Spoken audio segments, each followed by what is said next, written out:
The following video contains very mild spoilers for the Netflix series Love, Death and Robots. The world is full of Willy. Put it on a t-shirt, stir it in your coffee, get it through your head, half the world owns a dick. And for years, the media we consume has been quite selective of your consumption of poussoir, boobaroos, and Willy. The world finds it too gratuitous, too explicit, and dare I say too sexual for your eyes, as if there isn't anything more natural than a loose, sweaty pair of balls flapping betwixt the legs of your average Eduardo Sheeran. Ladies and gentlemen, I haven't uploaded a video in... whoa, that's a big number, that many days. I am truly a sack of ass, and I've been sitting on these two video ideas, and as time went on, I just looked more and more like this. So I thought, Robert, look inside yourself, ask yourself what is important. And the answer came to me. Art and ass. And you know where you can find a lot of art and ass? A recently released Netflix series called Love, Death and Robots. Love, Death and Robots is a series of 18 animated shorts loosely themed around love, death and robo-boys. It's kind of like an easier to absorb version of Black Mirror. It's a bit more casual, a bit more light-hearted, and it's just a really good display of what you can do in animation. And in these shorts you will find murder, warfare, sex, existential horror, and the point of this video, nudity. Guys, let me tell you a story. Once upon a time, I was overtly against nudity. When I was younger, like around the age of 5 or 6, I thought it was illegal for a man to know what a vagina looked like. And by proxy, I thought it was illegal for a woman to know what a penis was. I thought this because it seemed obvious that the world was hiding it from me. Every depiction seemed to hide the place where I knew something was, and I knew that women didn't have penises, but I just didn't know what they had instead. So every opportunity to find out felt like some kind of strange reconnaissance mission for the boys' team. And then one day, in year 2 of primary school, our teacher was teaching us about ancient Egypt. And she handed out a bunch of pictures, like illustrations, like stuff showing the pyramids and all of the citizens farming crops along the side of the River Nile. But something seemed off about these illustrations, and then it was only after sort of looking at it a bit closer that I had a whole, "That's a penis!" moment.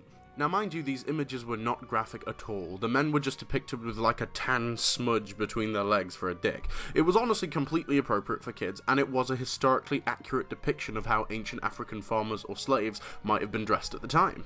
But a 6-year-old Robert felt betrayed. I thought that by depicting a dick to girls who shouldn't know what one looks like was like some terrific crime, so I hung on to the picture and then I waited for everyone to leave for break. And then when it was just me and the teacher left over, I just asked the teacher if I could have a word with her, and she was like, "Oh yeah, sure Robert, what's up?"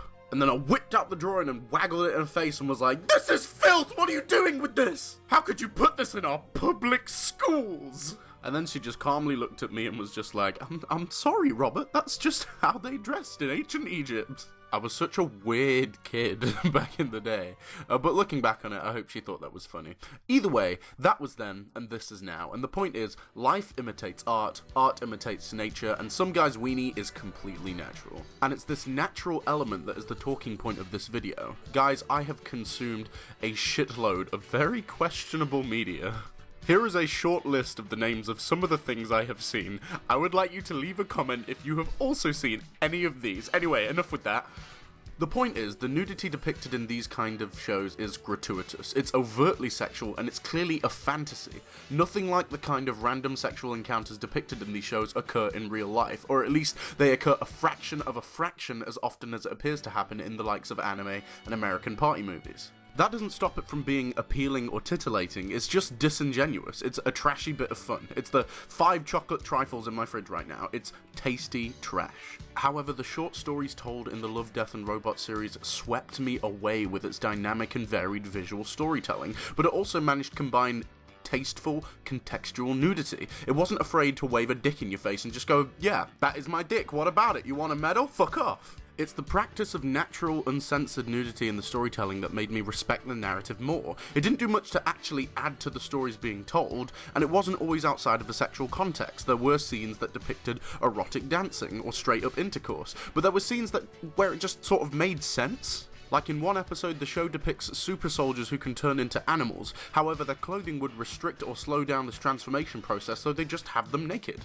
Or in another episode, there's this long city-sweeping sequence where an erotic dancer is escaping her place of work wearing whatever she could find. She's naked only moments earlier, and running around isn't going to contain much of your body in loose clothing, so everything is on show. But any titillation surrounding this is drowned out by fantastic camera work and eye-catching animation, so after watching the whole series, it caused me to question why existing media is so scared to include it. And it's this whole idea of challenging standards that makes me really love Netflix original projects. Because Netflix exists like their own network with their own streaming platform, they have much closer control over the standards and restrictions of their own content, and it's the seemingly unchained creativity that you can see spilling out into not only how they handle taboo material, but the entire creative process. Some of my favourite works of TV and cinema exist as a result of Netflix support, and I'm probably very ignorant to the actual standards or monetary allocation of Netflix, but at least from an outsider's perspective, Netflix are very good at funding the right kind of projects. Netflix original shows seem to have this edge or this quirk to their construction that sets them apart from just standard media.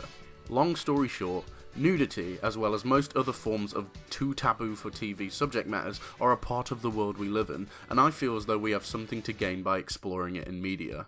Fuck censorship, support creativity, and go and watch Love, Death and Robots. Each episode is only about 8 to 18 minutes long, so what do you have to lose? Peace. The Demon Queen of High School has decreed it. She says Monday 8 a.m. I will be deleted. They'll hunt me down in study hall, stuff and mount me on the wall. 40 hours to live, how should I spend them? I don't want to stay and die like cattle. I could change my name and move out to Seattle, but I don't own a motorbike. Wait. Here's an option that I like. Spend these 30 hours getting freaky. Yeah, I need it hard. I'm a dead girl walking.